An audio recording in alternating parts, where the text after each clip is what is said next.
फूल टिप्ने मन भए नमन डर काँडाको साइला साइला लौला माया गाउँ घरको नलौ नलौ नलौ टाढाको नलौ नलौ नलौ टाढाको।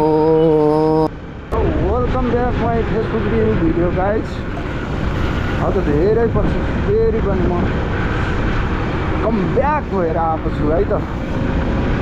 मेहनत गरेर भिडियो त बनाउनु मन लाग्छ गाइज हो, तर के गर्नु, रात भाइरल भएर यार फेसबुकले डलरै डलर दिन्छ। डर लागिहाल्छ बालेन सरकारले सम्पत्ति शुद्धिकरणको मुद्दा हालिदियो भने त यार बल्ल बल्ल पाएको जिन्दगी जेलमा गएर खाऊ भन्यो भने त अनि के गर्नु तपाईँ होइन त गाइस।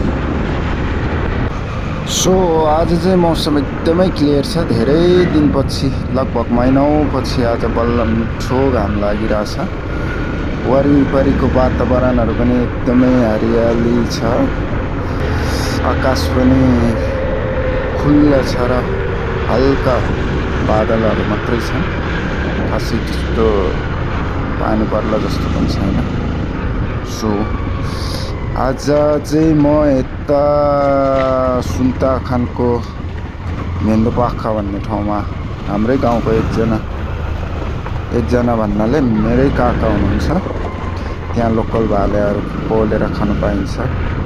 क्याम्प फायर गर्न त पाइँदैन, तैपनि आफ्नै तरिकाले आफैले दाउरा बालेर चाहिँ आफैले बनाएर खानु मान्छ भने चाहिँ बनाएर खानु दिन्छ त्यहाँ चाहिँ।